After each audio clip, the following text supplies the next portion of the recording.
Everyone dies at some point in their lives, some older and some younger than others. Only recently has our technology been able to accurately state how long we have to live. Illnesses like AIDS or cancer slowly wears a person down to the point of death. Not everyone knows how long they have to live. In fact, only a small percent ever know. Everyone feels differently about death, especially young people compared to adults. There are similar feelings and thoughts that people experience, and even then, they are never identical. The same goes for when people grieve after a death in the family, a breakup, or a child whose parents went through a divorce. In 1969, Elizabeth Kubler-Ross created a theory that states as people grieve or are faced with a terminal illness, they will progress through a series of 5 stages. These stages are both emotional and cognitively based.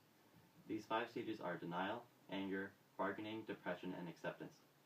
Not everyone experiences the same feelings, and not everyone reaches each stage in the same order.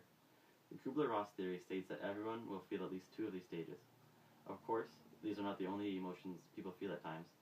Almost everyone has experienced a tragic event, and maybe even you can recall being in one of these stages.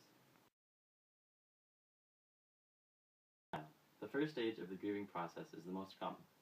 Most people can relate to this stage where you simply refuse to believe that anything bad has happened. People may try to convince you, but the denial resists and you continue to refuse the truth. The reality is hard to face, and so they create a more preferable yet false reality. Hey honey. Yeah, I saw that doctor. He says I have 2 months to live, but that can't be it. I don't believe that.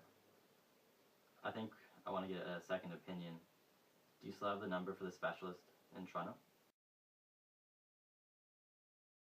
Anger is the second stage of the Kubler-Ross model. At this stage, people become angry at how unfair it was that an event happened to them. Some people find ways to blame other people for their misfortune, and this is harmless. It will pass with time. People can also become angry with themselves. It is important for family and friends to not take anything said personally, because the grieving person will exit that stage in their own time. How do I feel about it? How do you think I feel? It's not fair. Why can this have happened to someone else, not me? The third stage is bargaining. This is where the grieving person tries to plead to him or herself to undo the tragic event by promising something. People commonly plead to God and promise to do something in return for a happy ending or an improved life. People in this stage are grabbing at any chance to go back when times were good, but eventually realize this is futile. They begin to realize it will do no good, which leads them to the 4th stage. Please God, I swear I'll be a better person. I'll volunteer more, I'll help people. Just please don't let me die.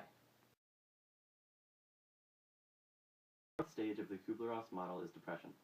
The realism has set in and it hurts. When people experience a loss in the family or realize they only have a limited amount of time to live, they get sad. Depression is common among people who experience a death in the family, but it is also possible for this to happen in other cases. If you give yourself time, this will eventually pass, and you will focus more energy on being happy. No, I don't want to go shopping today. I might just stay here. You guys go without me, though.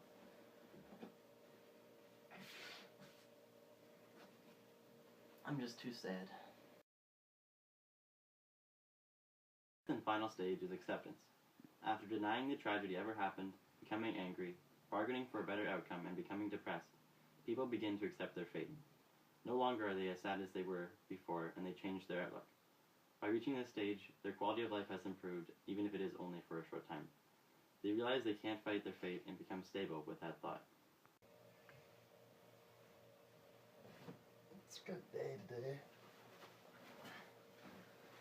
No, I guess the doctor was right.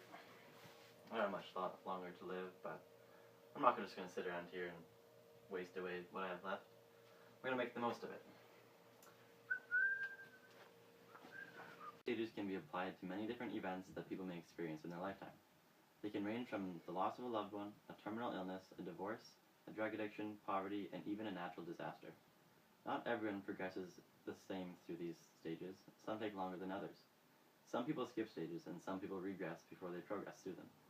By applying these stages to real life, as in the case of someone who is terminally ill, it can be helpful for them to understand each stage and to realize it is normal to progress through them at their own pace and sequence.